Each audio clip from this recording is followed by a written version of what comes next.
92. Sabi dito, it is good to praise the Lord and make music to your name, O Most High, to proclaim your love in the morning and your faithfulness at night, to the music of the 10-stringed lyre and the melody of the harp. For you make me glad by your deeds, O Lord. I sing for joy at the works of your hands. How great are your works, O Lord! How profound your thoughts! The senseless man does not know, fools do not understand, that though the wicked spring up like grass, and all evildoers flourish, they will be forever destroyed. No? Ang sabi ng banal na kasulatan, isang magandang gawain ang magpuri sa Panginoon. No, ang gumawa ng musika sa kanyang pangalan. At dahil dito, ating inihahayag ang kanyang pag-ibig simula sa umaga, ang kanyang katapatan hanggang gabi. No? So, dapat lang pala talaga na sa ating pagsamba sa Panginoon, kalakip noon ang ating pag-awit, pagpuri sa pamamagitan ng musika.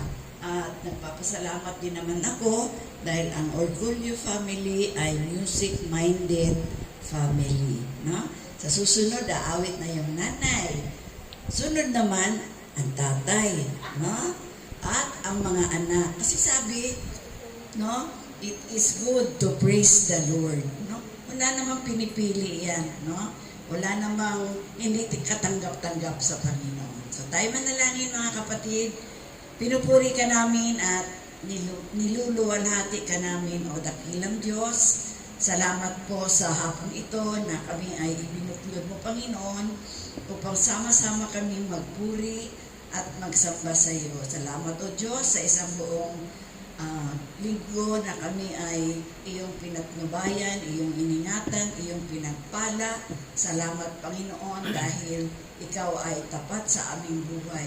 At dahil dyan, meron kaming katiyakan, Panginoon, na sa langit ang tungo namin kapag kami ay binawian ng buhay. Thank you, Lord Jesus. Ito po ang aming paraan ng pagsamba, Panginoon, sa hapong ito. Sama-sama kami magtataas ng aming mga tinig sa pag-aawit ng papuri sa iyo.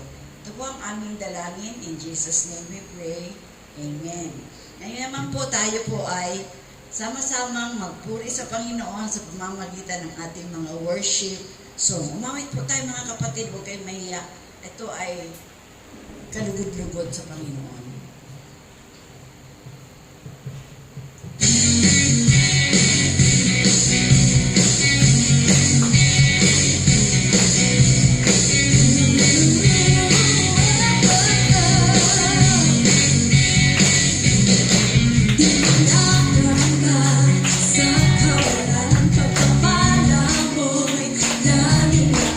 Di matatakot sa pangalan, pagkanari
pag-aawitan. Pwede na pong umupo ang kapulungan.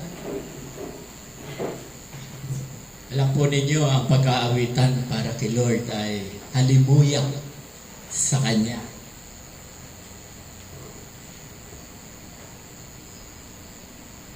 Natutuwa po ang Diyos sa pag-aawitan. Kaya yan talaga ang kinakailangan sa pambungad. Kung halimbawa ay inaantok-antok pa tayo, kaya inyong napapansin, ay masaya ang pag-aawitan. Napapaindak tayo, napapakaway, kaya kailangan po yan.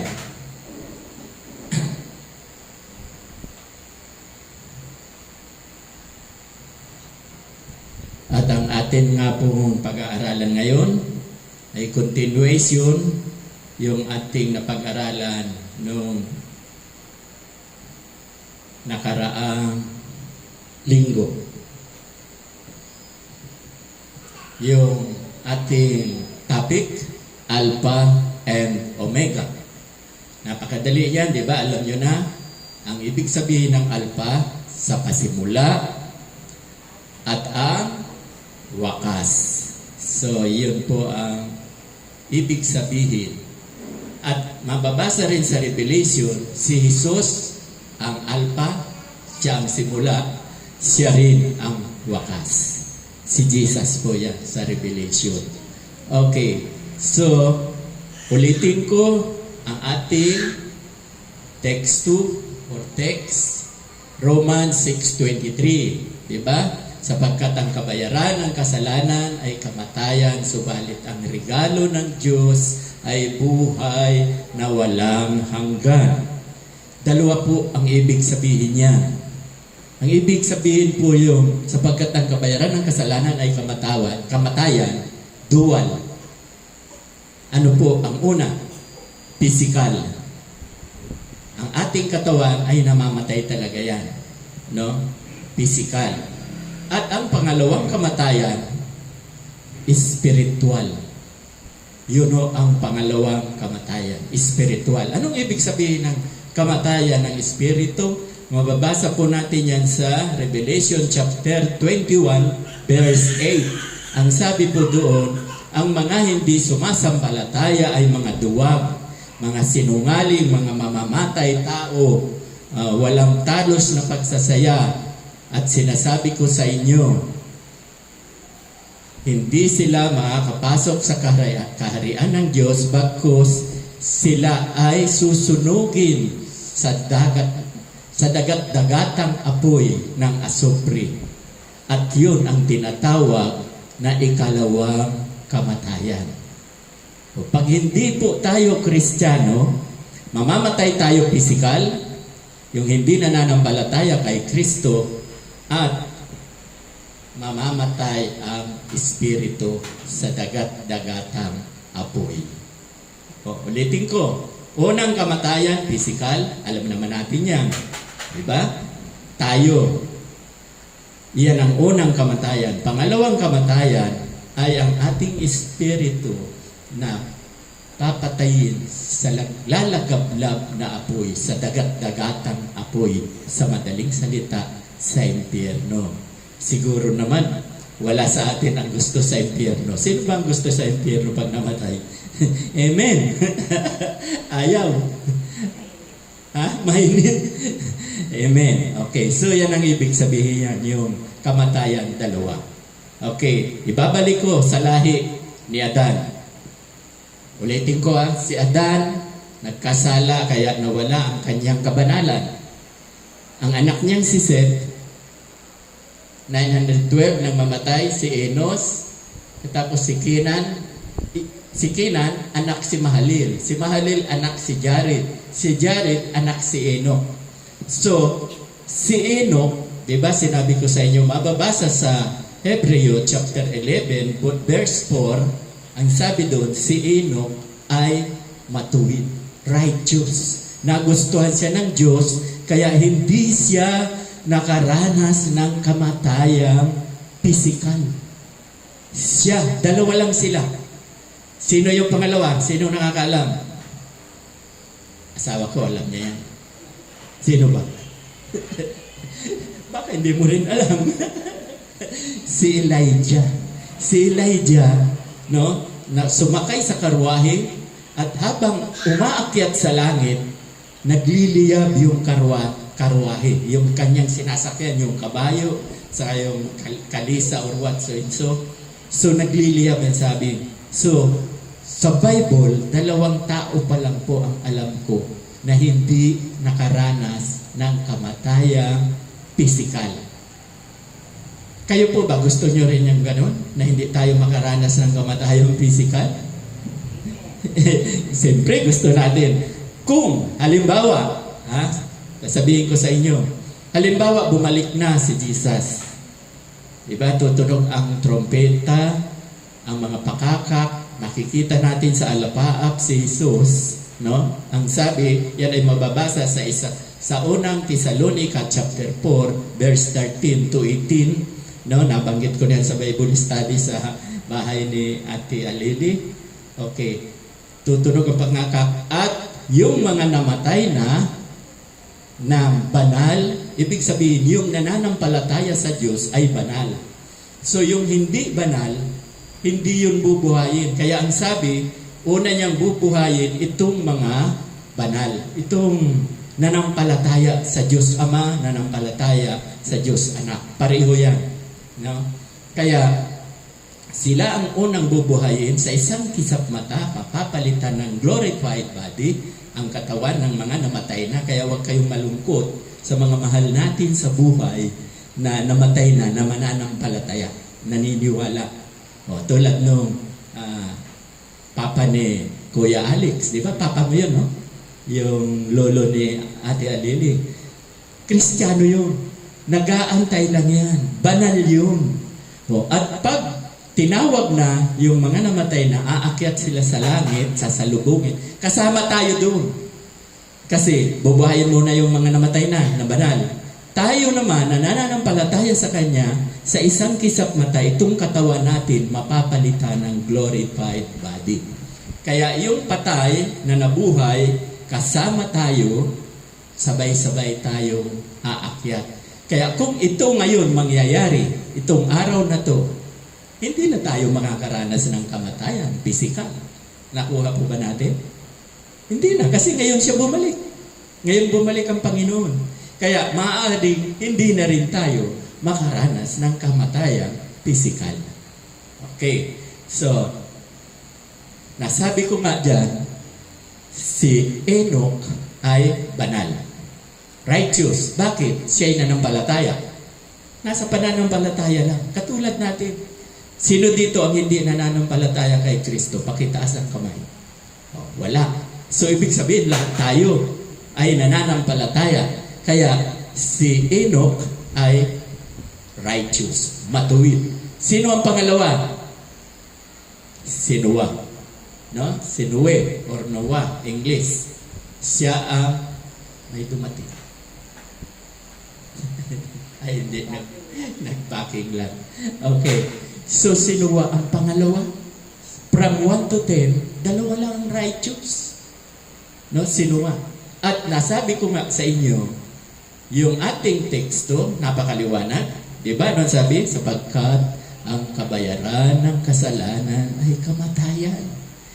Kay Noe po, sa panahon ni Noe, lahat ng tao, maliban kay Noe, lahat ng tao, ang dami ng tao niyan. Kasi ilang generation, ikasampu, ang dami ng tao, makasalanan na. Mababasa po yan mamaya, babasahin ko sa inyo sa Genesis chapter 6, verse 3. Nandoon. Kaya nga, sabi nga doon, Noe, gumawa ka na ng daon dahil lilipunin ko na ang mga tao. Labis na silang makasalanan. Gugunawin ko na sa pamamagitan ng baha. So, nangyari po yan. O kaya, dahil ikaw na lang, Noe, ang matuwid, gumawa ka ng daong, at lahat ng mga hayop, no, mga hayop sa mundo, malaki man o maliit, lumilipad man, dinala niya. Kasama sa daong. So, sa madaling salita, patay lahat ang tao. O diba? Ang sabi, pag sinara mo yung daong, wala nang makakapasok. Kaya nang isara ni Noe, wala na, nagsisigawan sila, papasukin mo kami Noe. Wala na, huli na, naisara na.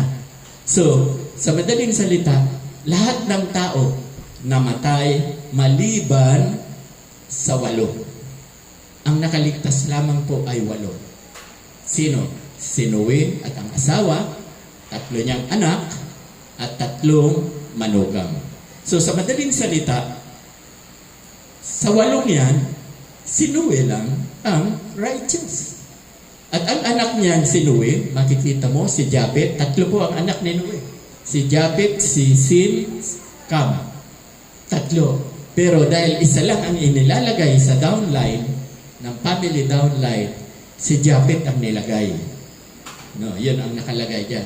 Si Japet, wala po akong makita sa Bible na siya ay righteous. Bagamat, naligtas sila sa kamatayang pisikal. Di ba? Naligtas sila sa kamatayang pisikal. Kaya nga, gumawa ng daong, ang sabi, isama mo mga anak mo at manugang at iyong asawa. Diyan pa lamang po, 8 lang nakaligtas. Ipinakikita ng Diyos. Wala ba kayo napapansin? Ipinakikita ng Diyos na ang isang pamilya, dahil nananampalataya si Noe, nananampalataya sa Diyos, kasama ang kanyang asawa at mga anak at maging manugang, nasama sa kaligtasan. Hindi espiritual, naligtas pisikal. Kaya lang, dyan na ipinaihiwatig na kapag nanampalataya ka sa Diyos, kasama lagi ang asawa at mga anak. Darating tayo dyan. Dahil sila, si Noe, ay walang pangako.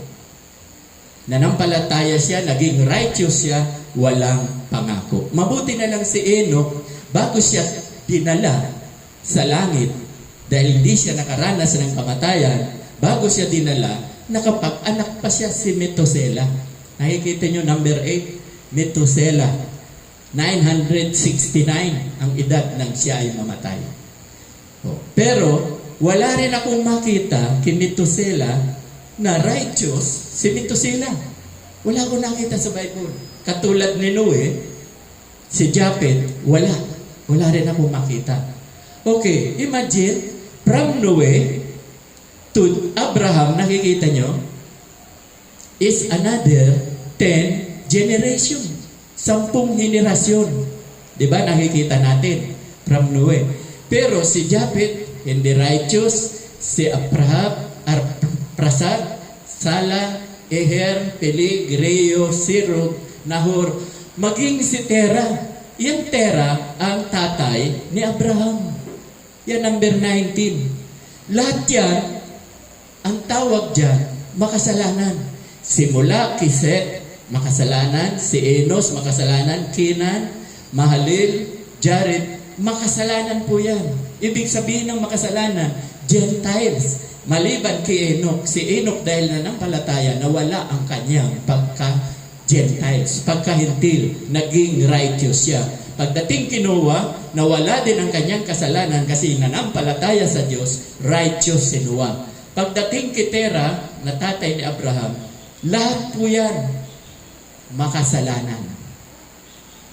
Dahil yung kasalanan, di ba lagi kong sinasabi sa inyo, yung kasalanan ni Adam, ay minana ng mga tao. Minana yung tao. Kaya lahat makasalanan.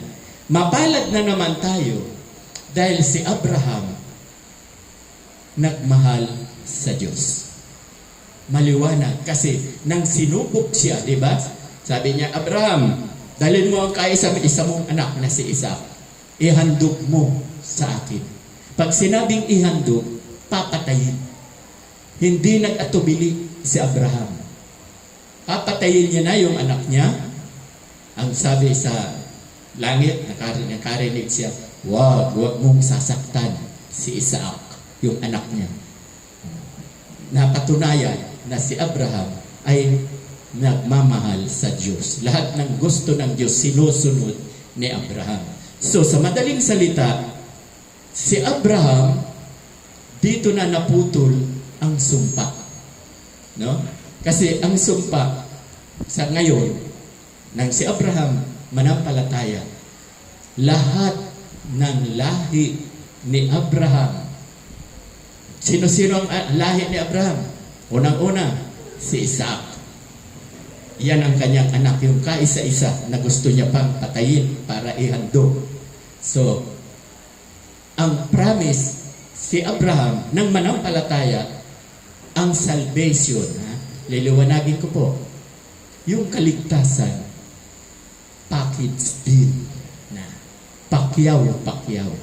Dahil si Abraham ay nanampalataya, si Sarah, wala rin ako makita na siya ay righteous. Pero dahil kay Abraham, tandaan po ninyo, dahil kay Abraham, si Sarah ay naging righteous. At maging si Isaac, kasi ang pangako ng Diyos kay Abraham nang siya ay nanampalataya, sabi niya, pagpapalain kita hanggang kaapu-apuhan. Yung anak niya si Isaac, ako niya si Jacob, ako sa tuhod si Joda. Sunod-sunod po yan, makikita natin mamaya. Lahat po yan same. Kaya tandaan po natin, take note. Lahat, simula kay Abraham, lahat ng anak niya hanggang kaapu-apuhan same. Nasusulat po yan. Mababasa natin sa Romans chapter 11 verse 26. All Israelites are saved as it is written. Nasusulat na lahat ng lahi ni Abraham maliligtas. Dahil si Abraham lang ang may pangako. No?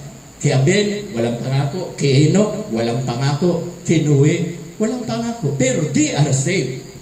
Enoch saved, Noah saved because they are righteous. Sa Tagalog, sila ay matuwid. Naging matuwid sila sa pananampalataya sa Diyos Ama. O ngayon, tayo naman, utos ng Diyos Ama, di ba? Ang utos ng Diyos Ama, John 3:16.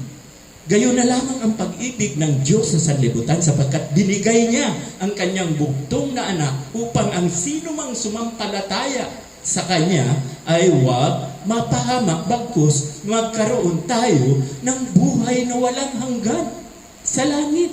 So, ang Ama mismo ang naghandog ng Kanyang anak. Diba? Tayo ngayon, sabi ko, nagtast ako kanina, nagtanong ako, sino ang nananampalataya sa Diyos, sa kay Kristo, nagtaas tayo.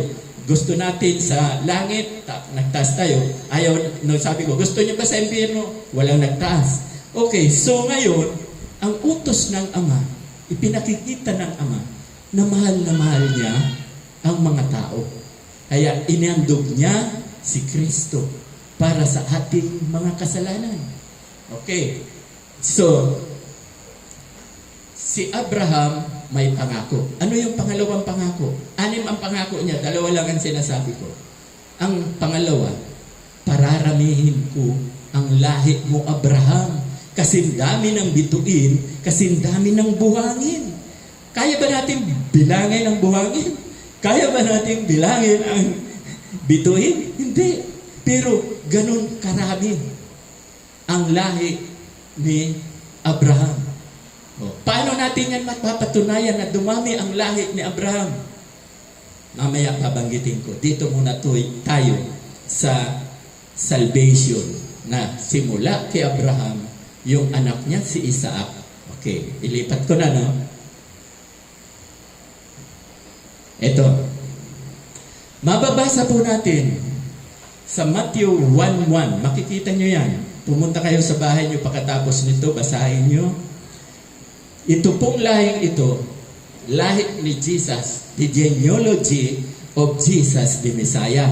Ang lahi ni Jesus. Si Jesus, number 42, kung nakikita nyo. Anak siya ni Maria, si Joseph, si Jacob, si Matan, Eliasar. Ang dami. From Abraham to Jesus, 42 generation. So si Abraham, anak niya si Isaac. Ito si Isaac, number 2. Yan ang pangako. Yan ang pangako kay Abraham at kay Sarah. Yan ang pangako. Kaya, ang salvation, nagsimula kay Isaac.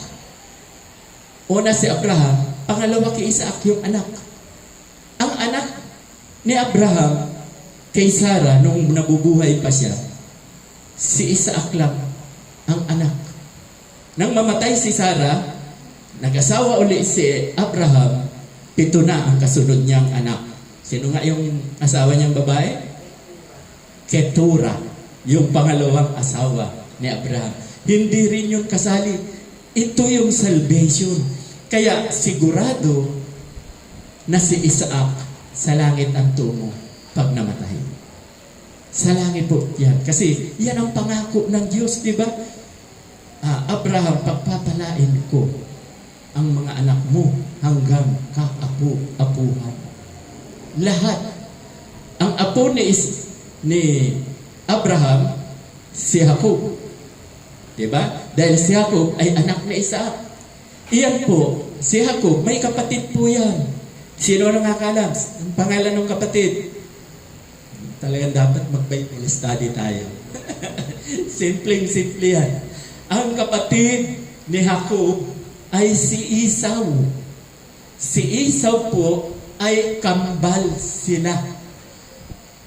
Ang sabi nga ni Rebecca, ang nanay nila si Rebecca, si Jacob dahil kambal, saka si Esau, diyan pa lang sa tiyan ng nanay niya, nag-aaway na. Nag-aaway na. Kaya nga, nang ipanganak na sila, talagang tuluyang nag-away sila. Nag-away. Kasi, kaya pinangalanan siyang Jacob. Ano bang meaning ng Jacob? Tuso. No? Yan ang ibig sabihin. Kasi, wala naman dapat dyan si Jacob eh. Nang tingnan nyo, yan number 3. Wala dapat dyan si Jacob. Dahil ang dapat na nakalagay dyan, si Esau. Bakit? Ang dapat nilagay dyan, yung panganay, si Esau. Pero, bakit hindi nilagay? Sino nakakatanda? Matilil, pag nag-Bible study ka sa kanila, ituturo mo ang history. History to na napakahalaga. No? Okay, so, bakit hindi si Esau? Kasi si Esau, ipinagpalit niya ang kanyang pagkapanganay na anak dahil lang sa kapirasong pagkain. Kasi sabi sa Bible, nang dumating siya, galing sa kanyang trabaho, siya'y gutom na gutom. Sabi, nakita niya si Jacob. Tama, si Jacob, nakita niya. Pwede bang makahingi ng pagkain? Sabi naman ni Jacob, akin to, ginawa ko to para sa akin. Kondisyon, sabi ni Jacob, di ba panganay ka? Panganay si Esau eh. Ibigay mo sa akin ang pagkapanganay, kapalit nitong pagkain. Pumayag dahil sa kagutuman eh. Di ba? Ang tao pag gutom, kahit ano eh, gagawin. Pumayag siya. Siguro naisip niya, pagkapangalay lang naman eh. So, ngayon, ang nangyari, ipinalit niya ang kanyang pagkapanganay. Ang Diyos, naririnig yan. Naririnig ng Diyos yan, yung kanilang conversation, yung kanilang usapan. Kaya, tingnan nyo, nang italaga ang panganay na dapat si Esau, si Jacob ang naitalaga. Pangalawa, ito na yung si Rebecca, mahal na mahal niya kasi si Jacob. At yung si Jacob, mahal niya rin si Esau kasi yun ang panganay. Kaya lang, tuso si Rebecca. No, babae na naman. Nagkamali. Nagkamali, babae na naman. No? So, sabi niya, halika. Ako, magpatay ka ng kambing. Patayin mo kambing, yung balat nun, ilagay mo sa braso mo. Bakit? Si Esau, mabalahibo ang kamay. Si Jacob, walang balahibo. So, para maloko, kasi si Jacob noon, yung kanilang tatay, no? Si Isaac. Ang tatay nila si Isaac. Si Isaac noon ay matanda na. At kapag nagkakaedad, lumalabo ang mata. So, nang lumapit si Jacob kay Isaac, ako po ay magpapabasbas na. Sabi ni Isaac, hindi ikaw si Esau. Ikaw ay si Jacob. Sabi niya, ako po talaga. Hipuin po ninyo ang aking kamay. Hindi po. Mabalahi po. Ay, ikaw nga, si Esau. Pero ang busis mo, si Jacob. Ang busis niya, si Jacob. So, ganito na ang nangyari. Binasbasan ni binasbasan ni Isaac si Jacob na nagkunyari siya si Esau. Kaya dinaya. Kakutsaba ang ina. No? Kaya masyadong hindi yun ang disenyo, pero dahil doon sila ay nagkasala. Pero pinagpala silang pareho. Kaya nang mabasbasa na si Jacob, yung blessing ng Diyos dapat kay Esau mapunta ay napunta kay Jacob. Ganyan po yan. Pero si Esau at Jacob, magkapatid, di ba kambal? Pareho pong ligtas. Nakukuha nyo?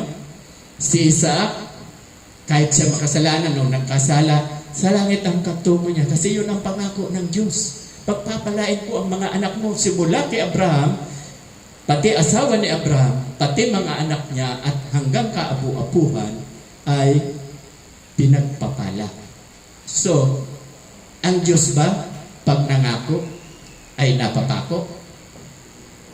Hindi po. Pag ang Diyos ay nangako, ito ay tumutupad. Pero pag ang tao ang nangako, ano yung kasabihan? Laging napapako. No? So, dito ipinakikita ng Diyos yung kaligtasan na simula kay Abraham, pakyaw-pakyaw na. Si Isaac, asawa niya si Rebecca, no? Si Isaac, save din si Isaac dahil kay Jacob. Halimbawa, nauna si Ate Mel na nanampalataya. Kahit hindi pa nanampalataya si Alex, save din dahil sa iyo. Dahil yan ang pangako niya. Yung pangako kay Abraham, matatanggap mo rin. Di ba? Ano ang sabi sa Galatia chapter 3 verse 29? If you belong to Christ, you are Abraham's seed and heirs according to His promise. Ang ibig sabihin sa Tagalog, kung kayo'y kay Kristo, kabilang ka na sa lahi ni Abraham. At lahat ng ipinangako kay Abraham, matatanggap din natin. Nakukuha niyo ba? Unti-unti. Kaya malakas ang loob ko. Marami akong babasahin sa inyong Bible na magpapatunay na si Alex ay saved din. Kahit hindi pa siya mananampalataya. Kasi marami dito sa atin na ang mananampalataya lang ay ang babae. Kung hindi, minsan lalaki lang. Pero maraming hindi nakakaalam itong itinuturo ko na pinag-aralan ko ng husto kasi si Apostol Pablo ang nagtuturo nito. No, mababasa natin sa 1 Corinthians chapter 7 verse 13-14. 1 Corinthians, basahin niyo pagdating niyo sa bahay. Chapter 7 verse 13-14. Ang sabi doon ni Pablo, kapag ang asawa mo ay mananampalataya at siya hindi, ikaw mananampalataya, siya hindi, dahil sa iyo, pinapapaging banal ng Diyos ang asawa mo, si Alex. Nakuha ba? Yan ang mababasa nyo sa 1 Corinthians chapter 7 verse 13-14. Halimbawa, si Ate Alili, mananampalataya. Huwag ka nang mag-alala sa asawa mo kung hindi siya Kristiyano or what, so and so. Kung hindi siya mananampalataya, huwag ka nang mag-alala. Kasi, nang mangako ka, ay nang manampalataya ka. Nang manampalataya ka, ay sigurado ang kaligtasan mo, pati asawa mo, maging ang anak mo, hanggang kaapu-apuhan. Kasi ang sabi sa 1 Corinthians chapter 7 verse 13-14, ang sabi niya, kung ang asawa mo ay hindi mananampalataya, ayaw ka namang hiwalayan, okay lang, sabi niya, dahil sa'yo, yung asawa mo ay banal na rin. Kasi ikaw ay banal. So pati ang asawa mo, banal na rin. Kasi alam niyo kung bakit, sabi ni Pablo, pag hindi banal ang asawa mo, lahat ng anak niyo, hindi rin banal. Nakukuha? Kasi may kahalong hindi banal eh. Kaya nga ginagawa ng Diyos na banal na rin ang asawa mo para ang mga anak mo hanggang kaapu-apuhan maliligtas. Diba? Napakasarap pakinggan. Sa dalawang mag-asawa, isa lang ang maging mananampalataya. Pati ang asawa, kahit hindi nanampalataya, ay maliligtas. Dahil ang tinitingnan ni Apostol Pablo, itong nangyari kay Abraham, Isaac, Jacob. Nakukuha niyo ba? Ito ang nakikita ni Pablo kay Isaac, Jacob. Lahat itong lahi ni Jesus na si Abraham at si David. Kasi si Jesus ay anak ni David, anak ni Abraham. Itong lahi niya, lahat yan same. No? Talagang mahaba ang ating. Wala pa tayo sa iba. Genesis pa lang yan. Mayroong Exodo, Levitico, Numbers, Deuteronomio, mayroong pang Joshua, yung kasunod, Judges, mayroong pang Sirot. Sunod-sunod na yan. At mayroong pang unang Samuel, hindi unang hari. Unang Samuel, ikalawang Samuel, at unang hari at ikalawang hari, at unang Chronicle at pangalawa Chronicle. At mayroon pa si Ezra. Pagkatapos kay Ezra, si Esther, si Job. Yan ang lumang tipan. Pagdating kay Job, nandyan na yung Psalm, yung awit. Okay. So, kaya dapat memoryahin natin ang mga Bible. Kasi itong lumang tipan is 39 books. Alamin natin yan. Babasahin natin yan from cover to cover. Napakahalaga po kasi tulad nito, anong itinuturo ko sa inyo?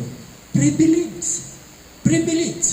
Pag nanampalataya ka, kasama ng asawa mo at mga anak mo hanggang kaapu-apuhan.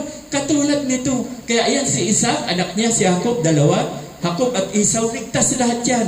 Pati yung anak ni Jacob, anak ni Esau, ligtas din yun. Kasi yun ang promise ng Diyos kay Abraham. Kaya itong si Jacob, ilang magkakapatid, ng mga anak si Jacob, sino nakikita nyo? Pang-apat. Si Judah. Tingnan nyo ha. Ilan ba yung anak ni Jacob? Sino nakakalam? Marami kang ituturo sa Bible study, ha? 12. Ito, yan. Lahi ni Jacob na tinawag na Israel. Ha? Ang anak niya si Ruben, panganay. Anak ni Leah. Si Simeon, pangalawa. Pangatlo si Levi, ang lahi ng Levita o mga saserdote. No? Yan ang lahi, si Levi. Pang-apat, Judah. Napapansin nyo, dyan sa 12 yan, si Judah lang ang nakalista. Tingnan nyo ha. Yan, pang-apat, Judah. Nakalista ba dyan yung mga kapatid niya? Hindi. Kasi si Judah ang napili ng Diyos at si Judah, ang sabi ng Diyos, siya, kay Judah, magmumula ang mga hari. Magmumula ang mga hari. Kaya tingnan mo, si Judah. Mayroong, hindi yan hari, si Gerson, si Ram, Abinadab, Nalson, Salmon, Bus, Obed, si Jesse, yung tatay ni King David. Yan, number 14. So, simula kay Judah, natupad ang pangako ng Diyos na magsisimula kay Judah ang hari. Kaya si King David, nung sumunod, si King Solomon, anak yan. Anak yan ni King David. Sumunod si Rehoboam. Lahat yan. Mga hari yan. Si Ahaz, si Hezekiah, Manasi, hanggang dito yan yata kay Eliakam. Pero meron ako rito. Meron akong kopya. Nakopya ko na lahat ng hari niya. So, ipinakikita ko lang sa inyo na kaya si Judah ang nalagay sa genealogy of Jesus the Messiah kasi dahil si Jesus po ang King of Kings. Kaya nga dito si Jesus ay King of Kings. Hari siya ng mga hari. Kaya ang disenyo ng Diyos magmumula kay Judah ang mga hari. Pero hindi po si Judah ang unang hari ng Israel. O sino ang unang hari ng Israel? Hindi na naman alam. Ate Lil. Makinig ka sa mga ituturo mo, ha? Ano ba yung tanong ko? Ha? Unang hari. Ang unang hari, si King Saul. Si King Saul po ay hindi galing kay Judah. O kanino nang galing? Si King Saul. Hindi nyo alam, Sirit? Si King Saul nagmula kay Benjamin. Si Benjamin po ay pang-12 anak ni Jacob, na ang nanay niya ay si Raquel. No? Si Raquel ang nanay niya. At si Raquel, kikwento ko sa inyo, ang totoo, ang mahal ni Jacob, si Raquel. Napapansin nyo? Ang mahal ni Jacob, si Raquel. Kaya lang, dinaya ng kanyang biyanan si Jacob. Ang ibinigay nilasing si Jacob, at ang ipinasiping sa kanya ay si Leah. Bakit si Leah? Kasi ang batas nila noong panahon, ang panganay ang dapat unang mag-asawa. Dalawang magkapatid po yan. Si Leah, yung unang-una na nanganak kay Ruben, at si Raquel na 11 and 12, ipinanganak niya si Joseph at Benjamin. So, yan po ang history. Marami pa sana akong sasabihin, kaya lang, gahol na tayo sa panahon, kaya nga sinasabi ko sa inyo, kahit 1 taon o more than 1 taon, dahil the whole book, old and new, yan ang ituturo ko sa inyo. The whole book. Kaya dapat, mayroon tayong parang examination o assignment. Dapat, pag-iisa-isahin ko kayo rito tatayo. Pwede bang pakimemorya? Ilan ba ang Old Testament? Ang Old Testament, ilan? Pakisagot? Hindi rin alam. 39 books. Ha? 39 books. Ang New Testament, ilan? 27 books. So, all in all, 66 books ang Old and New. Okay. So, nandito pa lang tayo, ha? Kaya, ititigil ko na. Kaya, pag nagkuwang ka, Bible study sa kanila, tuwing Sabado, ay ituro mo lahat yan. Yung history, yung kasaysayan. Kasi pag hindi natin malalaman ang kasaysayan, hindi natin malalaman na kapag nanampalataya pala tayo, ang asawa natin ay hindi mananampalataya, masisave din. Kaya tingnan mo yung Kinuwe. Diba? Ibalik natin Kinuwe. Ipinakikita na doon na ang buong pamilya niya maliligtas. Naligtas yung asawa ni Noe. Naligtas yung 3 niyang anak. Pati yung manugang. Naligtas. Pero hindi yun para sa langit. Yung salvation na ipinakita doon, salvation ng physical. Physical. Diba? Buhay sila. Hindi sila namatay. Pero pagdating kay Abraham, Hindi niligtas ng Diyos ang katawan. Ang iniligtas ng Diyos, ang espiritu ni Abraham, espiritu ni Isaac, espiritu ni Jacob at Esau, at pati itong 12 ito. Itong 12 yan. Save lahat yan.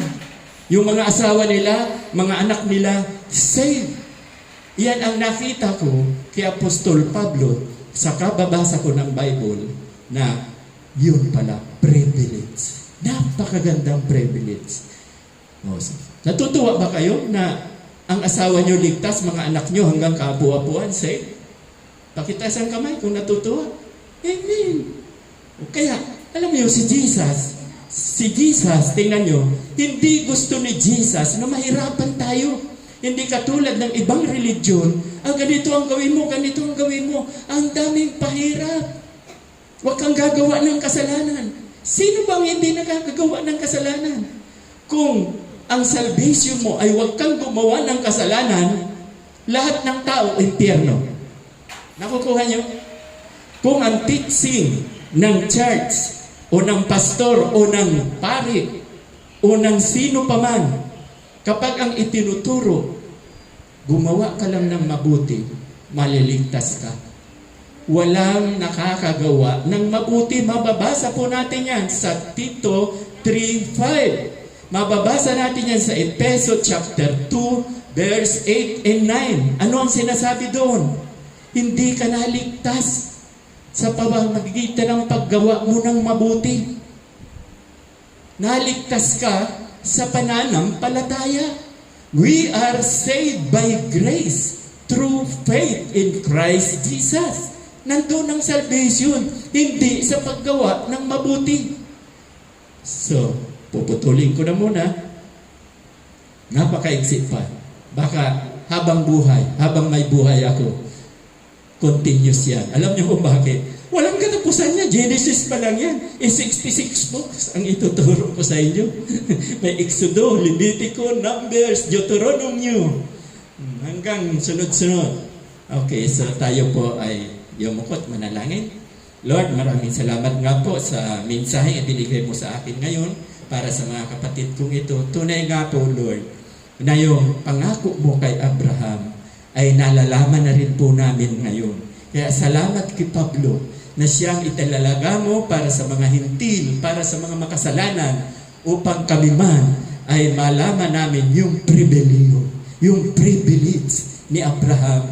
Dahil sinabi mo, kung kayo'y kay Kristo, kabilang ka na sa lahi ni Abraham, at lahat ng ipinangako kay Abraham ay matatanggap din namin. Kaya yung sinabi mo, all Israelites are saved as it is written, ganun na rin kami. Ang lahi po namin. Dahil kami nga ngayon, dahil kay Kristo, kami ngayon ay Israelita na. Israelita na kami. Spiritual, hindi physical. Physical, Filipino citizens pa rin kami. Kaya salamat, Lord, sa biyaya, sa blessing na ibinibigay po ninyo sa amin. Ito po aking panalangin na ibinibigay ko po ang kapurihan sa pangalan ni Jesus na aming tagapagligtas. Amen at amen. Binibigay ko na po sa ating presider.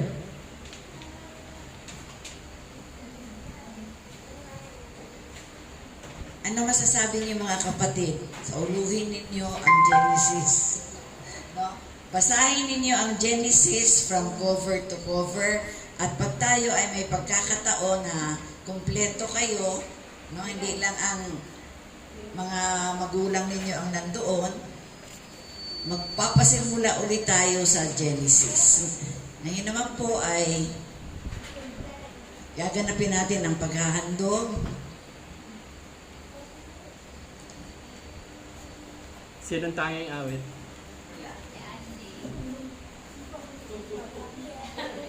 Wala?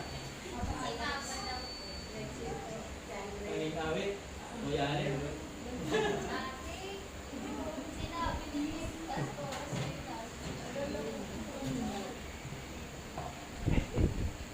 Okay, so wala nang tanging awit. Pagkatapos po ng ating offering, pagbabalita, sa darating na linggo, lahat tayo ay pang-umaga. Na? So wala magsisimba sa hapon dahil wala kayong aabutan. Sarado ang church natin paghapon. Bukas ay sa linggo lang naman. No? Isang So, araw lang. Sa Sunday, dito tayo manananghalian. Ang bawat isa ay welcome. No? Isa si Ate Aleli na maghahandog ng tanging awit. At inaanyayahan ko rin ang mga kababaihan sa darating na Sabado, maglililis tayo dito ng church, no? Para sa paghahanda natin sa darating na anniversary natin, no? Tignan ninyo ang kabutihan ng Panginoon. Nakadalawang taon na pala tayo, no? Kung sa bata, ano na ang development sa bata niyan? Naglalakad na, no? Kaya umaasa ang Panginoon na maglakad-lakad na kayo at magpahayag na ng kabutihan ng Diyos sa buhay natin. Okay. Mag-invite din sila. Mag-invite kayo. Kailan naman tayo magba-Bible study sa inyo? Kasi kahapon, sabi ng mama ninyo, silang mag-asawa lang. Nasaan kayo? Mga anak kayo? Ha? No? So, ang nakatoka itinoka ng nanay ninyo na Bible study ay Sabado. Ano ba gusto ninyo? Paano natin mapapasimulan yung mga sinulat ni Pastor na pagkadami-dami ng mga tao? Paano natin makikilala? Baka mamaya basa kayo ng basa ng Bible, hindi nyo naman kilala yung mga taong nyo. O ngayon, anong gusto ninyong Bible na araw, Bible study? Anong araw? Sige, mag-usap-usap muna kayo, i-text nyo na lang ako. Okay? Amen. So, Kahit dalawa lang sila, okay lang. okay. Kahit dalawa. Tatlo. Ha? Hindi. Kung ayaw mo, di ako magturo. Kasi Okay. ako, laban ng laban. So, pag-usapan niyo munang mag-anak or call your family, no? So, ganyan kabuti ang Panginoon, special kayo. No, talagang privilege kayong mag-anak. Na? Okay, ngayon naman po ay gaganapin natin ang... Paghahandog? Hindi. Ano? Banal na hapunan? Banal na hapunan. Okay.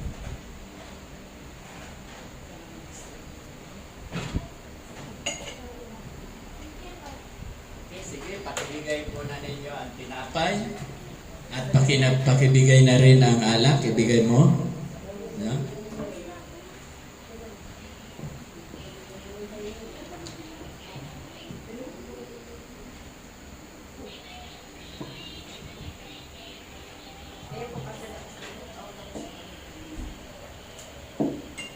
Okay, paalaala lamang po, sapagkat tuwing kakain kayo ng tinapay na ito at iinom sa kupang ito, ipinahayag ninyo ang kamatayan ng Panginoon hanggang sa kanyang muling pagparito.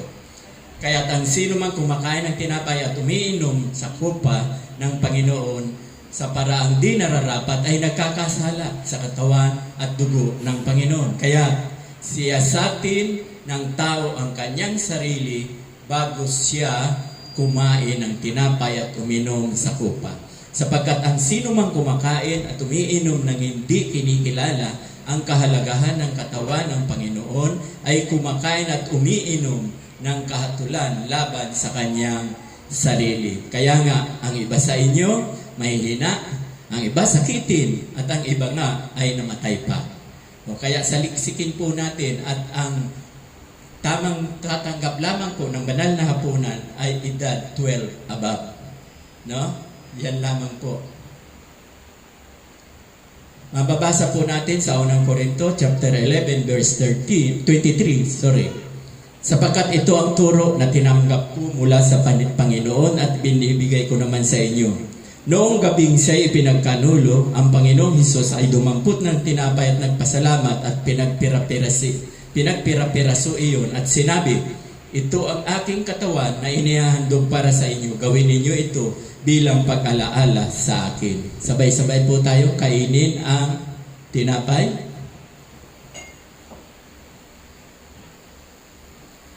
Sabay-sabay po.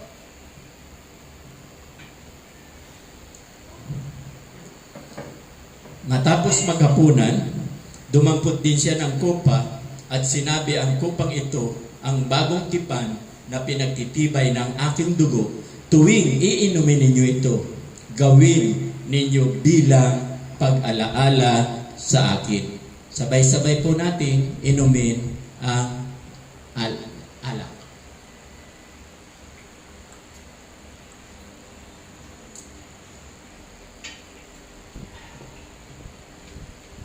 Tayo po'y manalangin, Lord. Maraming salamat po na dahil sa sakripisyo ng iyong katawan sa krus ng Kalbaryo, ikaw ay namatay para sa aming mga kasalanan.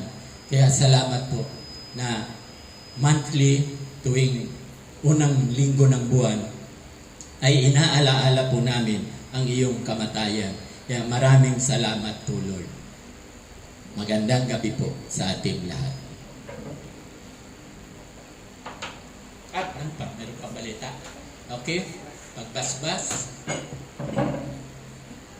Ang masaganang awa ng Diyos Ama at ang walang sawang pag-ibig ng Diyos Anak, ang kaaliwan at ang diwang banal, ang sumaatinawa mula ngayon at magpakailan-kailan paman. Amen at amen. Magandang gabi po sa ating lahat.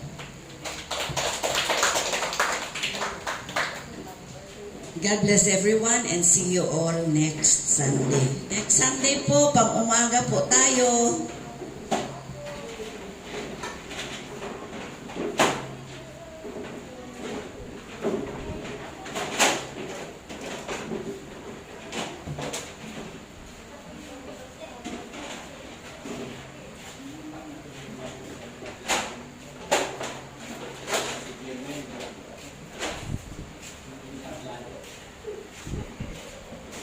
Ito, unahin natin yung kahoy. Dito po. Yan. Tatanggalin dito.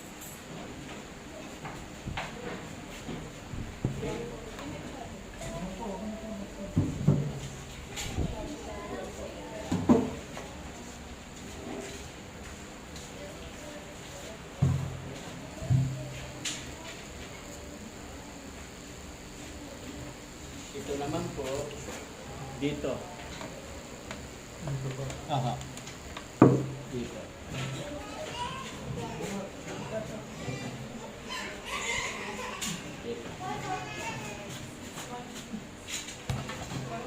Ito ang sistema, nilay ng kaunti, taas. Nilay ng kaunti. Tutulak. Yan, tulak.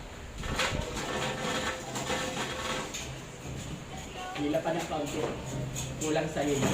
Yan. Kulang pa rin sa hila. Kulang sa hila. Yan. Di ba niya? Natatanggal talaga. Kulang sa hila. Yan. Chimuela, lagi ka nandito. Hila ka ng hila dyan. Yan, trabaho mo. Wala nang problema. Ang importante, huwag sa nakita. Kasi Usapan din natin. Nilay pa ng kaunti.